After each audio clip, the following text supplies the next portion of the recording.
Sagittarius karma never forgets. The fall of the one who made you suffer in your sacred rebirth. Have you ever walked away from someone who broke you and wondered if the universe would ever make it right? If you've ever held on to truth while others lied, stayed loyal while others played, or chose love when it wasn't returned, this message is for you. Welcome to Zodiac Wisdom. I'm Sophia, psychologist, astrologer, and someone who's walked beside many Sagittarius souls, especially women like you, who carry fire in their hearts and justice in their bones. You don't chase revenge. You seek meaning. You don't want payback, you want peace. And today we're going to talk about both. Because karma doesn't forget. And while the person who hurt you may be facing their own reckoning, this is not about them.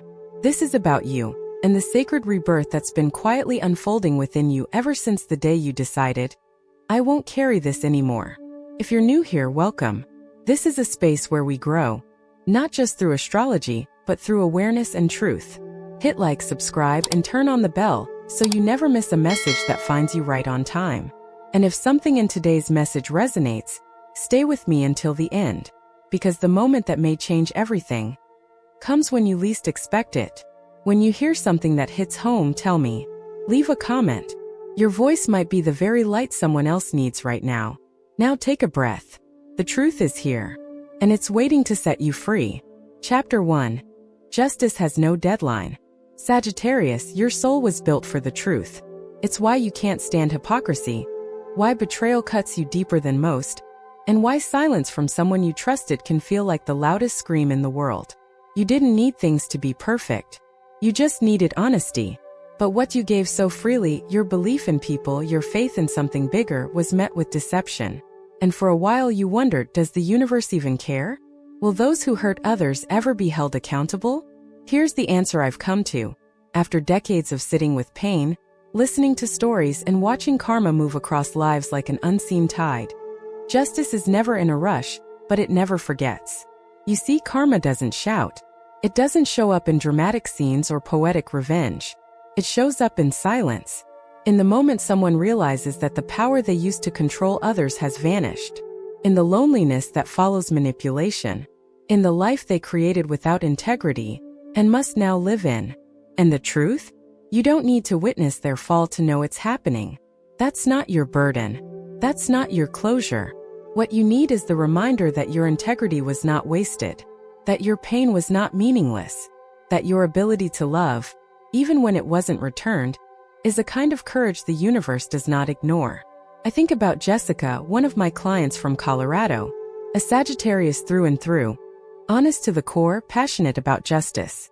She worked as a legal consultant and gave her heart and soul to her job and to a colleague she trusted deeply. But that trust was broken when he used her work to climb the ladder, leaving her behind with silence, no credit, and a heart full of questions. For a year she stayed quiet. Not because she was weak, but because she refused to stoop to his level. And quietly behind the scenes, karma worked. While his career plateaued, hers took a turn. An invitation to lead an ethics council at the state level. A role that wasn't just a promotion. It was vindication. Not just of her skill, but of her character. Because that's how karma rewards Sagittarius. Not with applause, but with alignment. With a chance to live, love, and lead without having to compromise what's sacred. So if you're wondering whether the universe has forgotten what you endured, trust me, it hasn't. It's just writing a longer story than you expected. One where justice isn't a loud moment, but a deep restoration. One where your silence wasn't powerlessness. It was wisdom. Let them face what they need to. You have something far more important to focus on now, your own sacred rebirth. Chapter 2. The fall was not yours. It was the opening. You thought you had failed. That somehow the moment they left, the moment the opportunity slipped away, the moment your heart broke under the weight of silence, it was a reflection of your shortcomings, your inability to hold everything together, to see the signs earlier, to protect yourself from disappointment. But Sagittarius, the truth is, it was never your fall. What collapsed was not you. It was the illusion you were carrying, the false stability you had poured your fire into, the version of life you kept breathing life into long after it stopped breathing back. You didn't fall. You were simply standing too close to a structure that was already cracking. You loved deeply, you stayed longer than most would. You gave grace where others would have walked away. That doesn't make you foolish, that makes you human. And more than that, it makes you someone who tried, someone who hoped. And even if that hope left you exhausted, even if you now carry the ache of unspoken goodbyes and misunderstood intentions, what you must understand is that this moment was never your ending. It was your threshold. There's a shift that happens when you stop asking why they did it, and instead begin asking what this pain is trying to show you. For Sagittarius, ruled by Jupiter, expansion is never optional. It's inevitable. So perhaps this wasn't destruction but redirection. Perhaps what felt like a collapse was really your soul refusing to stay small any longer. When you finally put down the pieces of a story you were never meant to finish, your hands become free to write the one that's yours. I remember Michelle, a bold-hearted Sagittarius woman in her 50s, who came to me in the wake of a marriage that ended with little warning, though she admitted in tears that the silence between them had been growing for years. She didn't need revenge or validation. What she craved was clarity. And so she left. Not in rage, not in chaos, but with a suitcase and a single vow to herself: I will not abandon me again. She spent a month alone in Arizona, hiking quiet trails, writing in sunlit cafes, and staring into wide-open skies that didn't demand anything from her. And when she returned, she didn't say, "I healed." She said, "I came back to myself." That is the essence of rebirth for Sagittarius. Not fire and fury, but stillness that opens a door you hadn't noticed before. The fall you feared was actually the moment you stopped fighting gravity and let yourself be held by truth. And the truth is this: you are not responsible for other people's inability to meet you where you are.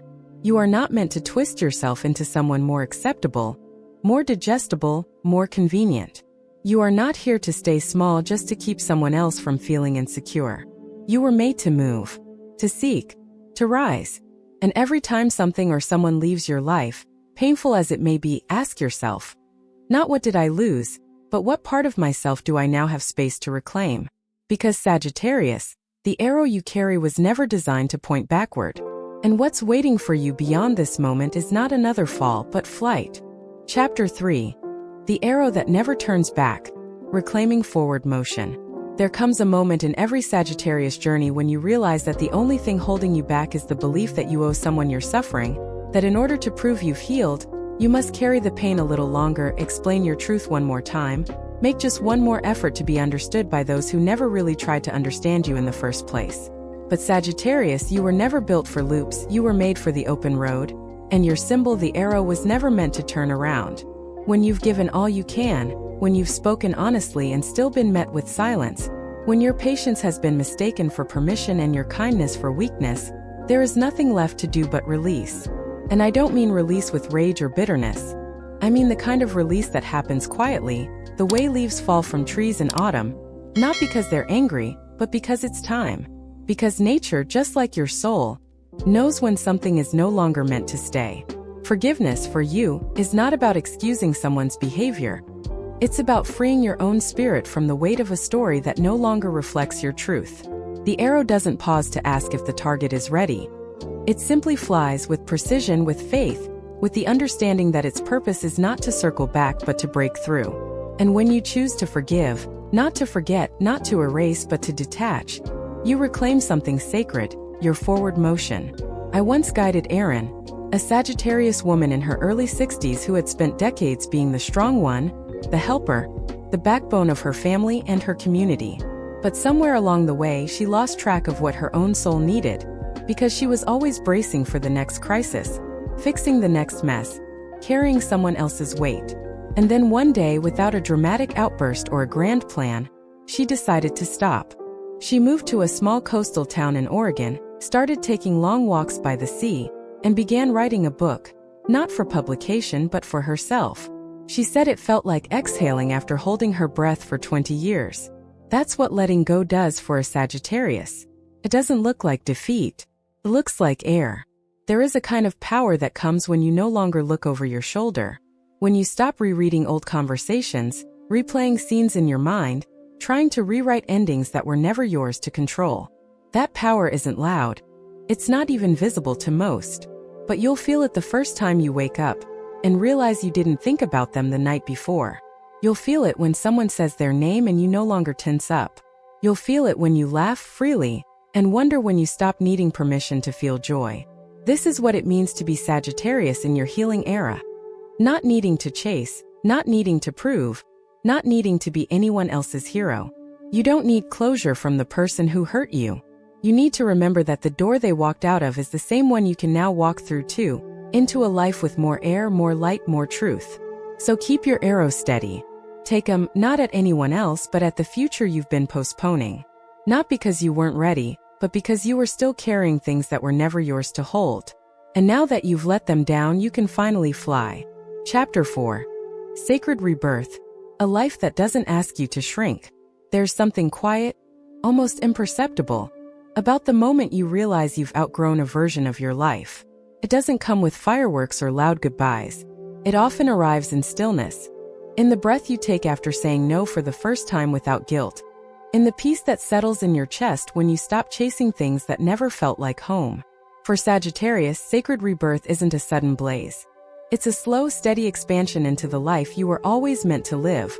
One where you no longer have to shrink to stay safe, stay liked, or stay manageable. You were never meant to fit into tight spaces, into roles that ask you to quiet your truth, into relationships that reward compliance but punish curiosity. You were made for movement, for growth that makes others uncomfortable, for questions that don't always have easy answers, for truths that demand more from you but also give more back. And that rebirth begins not when others change, but when you stop asking them to and start becoming the person you needed to be all along. I think of a woman named Erin, different from the one I mentioned before, who in her late 40s told me she had spent most of her adult life making herself smaller to keep the peace. In her marriage, at work, even with friends. She would laugh a little softer, speak a little less, and always double-check if her words would offend. One day, she looked in the mirror and barely recognized herself. Not physically, but spiritually. And that day, she didn't rage or weep. She simply decided, I'm not living like this anymore. She enrolled in a writing workshop she dreamed of for years, changed her hair, bought a solo plane ticket, and told no one but her own soul. She didn't call it a rebirth, but that's exactly what it was. For Sagittarius, the sacred rebirth comes when you start living like you believe your freedom is holy. When you create routines that don't box you in but anchor you to yourself. When you stop performing worthiness and start embodying it. When you speak your truth not because it's easy, but because silence became too heavy to carry. You begin to attract things that feel like you, not just in theory but in rhythm. Work that makes you come alive, friendships that don't ask you to edit yourself, love that honors your independence as a gift, not a threat. You no longer explain why you need space, why you want more, why you won't settle, and not because you've become cold, but because you've become whole. This is your sacred rebirth, Sagittarius.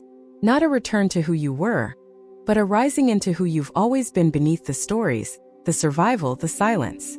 And the beauty of it is this. You don't need anyone's permission. The universe has already said yes. It said yes the moment you said no to what hurt you. It said yes the moment you chose curiosity over comfort. It said yes the moment you stopped trying to be someone else's definition of enough. So don't wait for a sign. You've already received it. It's in your breath. It's in your quiet confidence. It's in the part of you that, even after all the disappointment, still believes there's something good and honest waiting ahead. And there is. It's a life that doesn't ask you to shrink, and you are ready to live it. Closing. You were never meant to be small. So here we are, Sagittarius. After the fall, after the ache, after all the questions you whispered into the silence, what remains is not the wound, it's the wisdom. You've walked through a season of shedding, of letting go, of watching the masks fall off and the illusions dissolve. And what's left now is the raw, powerful, undeniable truth. You were never the one who broke it. You were the one who was brave enough to stop pretending it was whole. This video wasn't about revenge. It wasn't about watching someone else fall. It was about reclaiming the parts of you that got buried under trying to be lovable in places that didn't know how to love you right. It was about standing at the edge of a new chapter, not because you finally got what you wanted, but because you finally remembered what you deserve. You are not a flame to be managed. You are fire that teaches others how to stand in their own light. So tell me, what part of this message lit something up in you? Was it the moment you realized the fall wasn't yours? Was it when you remembered that your arrow was never meant to turn around? Leave a comment below. Share your truth. Your words might just be the mirror someone else needs to see themselves clearly for the first time. And if this message found you in a season of change, whether you're closing a door, starting over, or just learning to breathe again, know that you are not alone. This is a space for truth seekers, for freedom lovers, for those who want more, not because they're ungrateful, but because they were never meant to live in half-light. Subscribe to Zodiac Wisdom if you haven't already. Like this video if you're saying yes to yourself. Share it with a friend who needs this kind of light, and let us walk this path with you. In our next video, we'll dive into how Sagittarius can use Jupiter's transit in 2025 to turn inner growth into outer opportunity. Trust me, you won't want to miss what's coming. We're just getting started. Until then, keep walking forward, keep trusting your truth, and remember this: you were never meant to be small. You were meant to be free.